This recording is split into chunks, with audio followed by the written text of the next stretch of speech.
Y precisamente para analizar los retos de esta séptima ronda de negociaciones, saludamos al maestro Abraham Vergara. Él es coordinador de la licenciatura en Contaduría y Gestión Empresarial de la Universidad Iberoamericana. Maestro, bienvenido, muchas gracias por acompañarnos. Gracias por la invitación, Juan. Felicito. Gracias, maestro. Y bueno, pues sin duda el tema del que hemos venido hablando desde que iniciamos el año, parece que no hay avances, que de pronto se pueden trabar las negociaciones. Ya estamos en la séptima ronda, pero todavía faltan muchos acuerdos por lograr. Sí, es verdad, sí ha habido algunos acuerdos ya en estos capítulos, más ya se tienen 3 capítulos ya totalmente, digámoslo de manera coloquial, planchados, que tiene que ver uno con el comercio electrónico, es el que más avance ha tenido, pero hay otros que siguen siendo los más importantes, en donde el presidente Trump sigue poniendo el dedo en la llaga. Uno en particular, el de las reglas de origen, que tiene que ver con el sector automotriz. Parece que ahí no hay oportunidad de avance. Es más, aunque se esperaba desde ayer empezar con esa negociación, ahorita está parada. Hoy estuvo parada, tal vez mañana esté parada, hasta el miércoles. Y es uno de los capítulos que se va a ir postergando hasta las siguientes reuniones que tengan de manera trilateral. Maestro, y antes de hablar de las próximas reuniones, si es que se dan, cuándo se dan, usted habla del acuerdo que hace falta en reglas de origen, pero es uno de muchos. ¿Cuánto falta por acordar aún para las renegociaciones? Estamos hablando de 33 capítulos, eso es lo que incluye la modernización del Tratado de Libre Comercio.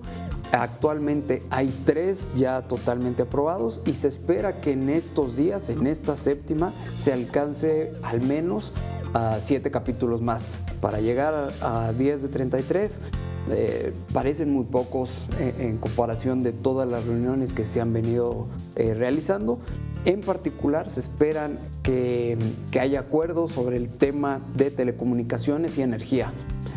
Un poco ligado con esto de la reforma energética y la reforma en telecomunicaciones, que se vea parte de esa implementación y de la participación activa tanto de Canadá, de Estados Unidos y obviamente de nuestro país. Todavía falta mucho por hacer, pero sin duda, bueno, se está avanzando poco a poco. Sin embargo, el que las negociaciones se traben 1 o 2 días, pues genera un retraso que tendríamos que estar esperando a otra ronda más.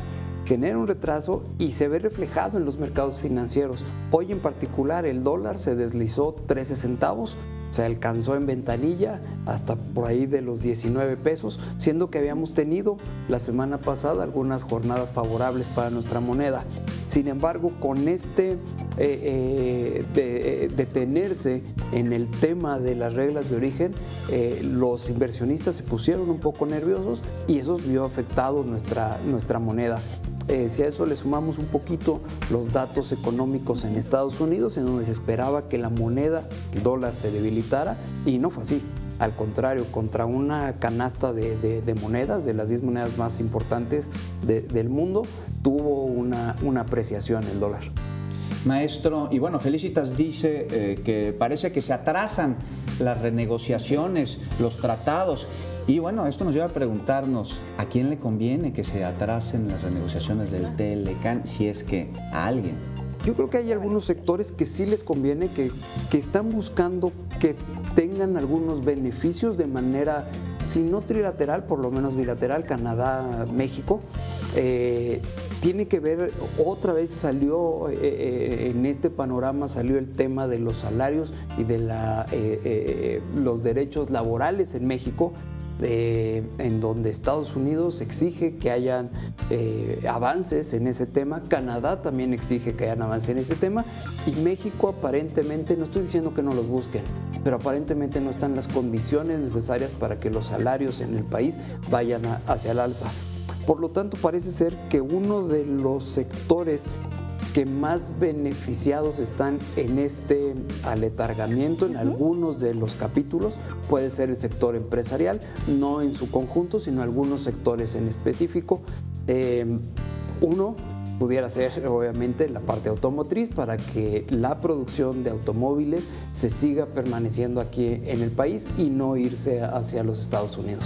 Pues sin duda el tema da mucho de qué hablar, hemos hablado desde que iniciamos el año, desde el año pasado, y parece que no tiene un cierre concreto o positivo, al menos para México, porque bueno, como lo mencionabas, Abraham, la moneda también nos sigue perjudicando, ¿no? Sí, hay una volatilidad y vamos a ver volatilidades durante el año. No sé cuántas rondas más vayan a existir antes de las elecciones, no únicamente en México, sino en Estados Unidos también.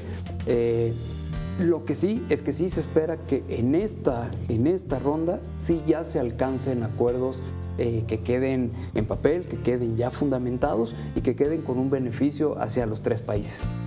Pues estaremos pendientes, Felicitas, maestro, de lo que sucede en esta ronda de renegociaciones de modernización. Muchas gracias por acompañarnos. Un gusto estar con ustedes. Gracias, Abraham. Buenas noches.